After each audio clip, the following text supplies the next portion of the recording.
Hi అండి, welcome to Vamshi Siddhu vlogs. అందరూ ఎలా ఉన్నారు? బాగున్నారా? నేనైతే ఇవాళ కప్ కేక్స్ చేస్తున్నానండి.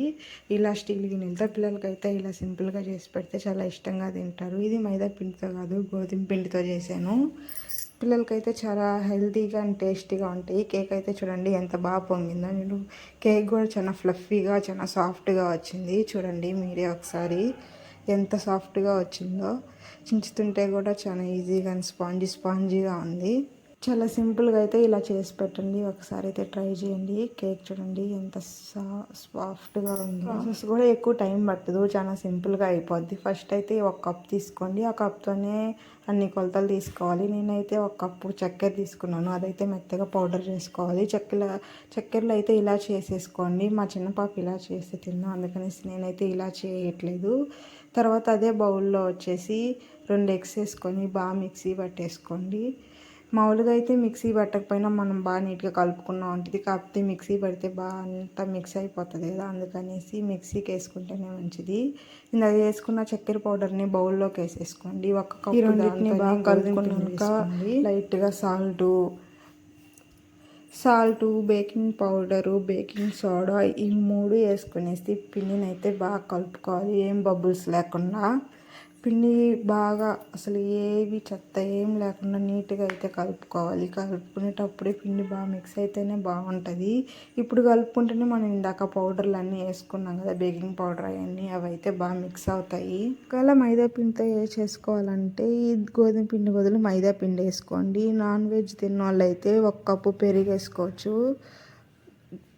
ఇదిగో చూడండి, ఇంక ఈ విధంగా కలుపుకునేసి మనం ఇందాక మిక్సీకి వేసుకున్నాం కదా ఎగ్, అదైతే వేసి కలిపేయాలి ఉండలేకుండా. ఫస్ట్ ఇదైతే ఇంకా కొంచెం గట్టిగా అనిపిస్తే పాలు తీసుకోండి. 1 కప్పు ఇట్లా కలుపుకుని గట్టిగా అయినప్పుడు పాలు వేసుకొని కొంచెం లూజ్గా, మరీ అంత గట్టిగా కాకుండా మరీ అంత లూజ్గా కలపకుండా పాలు వేసుకొని అయితే బాగా కలుపుకోవాలి.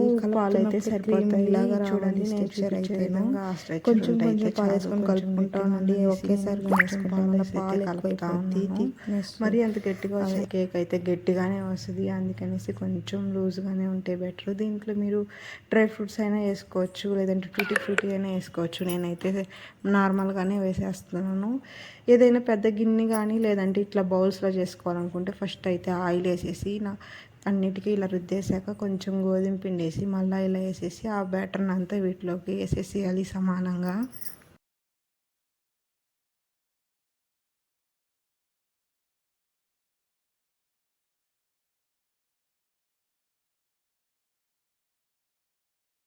ఇలా అయితే నీట్గా వడ్లకి అన్నీ పట్టేలాగా వేసేసుకున్నప్పుడు అన్నీ సమానంగా వేసుకోవాలి. కొంచెం వెళ్తుండేలాగా వేసుకోండి, ఎందుకంటే కేక్ పొంగుతుంది కదా. నేను ఇందాక స్టార్టింగ్లో చూపించాను కదా, పొంగు అయితే ఒక బౌల్లో అయితే కింద వచ్చేసింది. అందుకనేసి కొంచెం వెల్తిగానే వేసుకుంటే పొంగినప్పుడు కూడా ఏం కాదు. ఇంకా ఒక దబర గిన్నె తీసుకునేసి, మందం దబర గిన్నె, దాని మీద ఒక ప్లేట్ పెట్టేసుకునేసి ఇలా 4 గిన్నెలు ఇలా సెట్ చేసుకోండి. పెద్దదైతే ఒక గిన్నెలో ఇలా సెట్ చేసేసుకుని దాని మీద అయితే మూత పెట్టేసుకోండి. మూత పెట్టేసి ఆవిరి పోకుండా ఒక 30 మినిట్స్ ఆర్ 40 మినిట్స్ చూసుకుంటే, ఆ తర్వాత మనం కానీ ఫోర్క్తో గుచ్చుకున్నట్టు చూస్తూ ఉంటే అంటితే ఇంకొంచెం సేపు బేక్ చేయండి.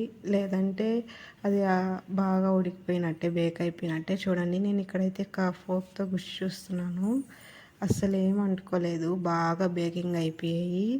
ఇంకైతే ఇవి చల్లారాక తీసుకునేస్తే కప్ కేక్స్ అయితే రెడీ. పిల్లలైతే చాలా టేస్టీగా తింటారు.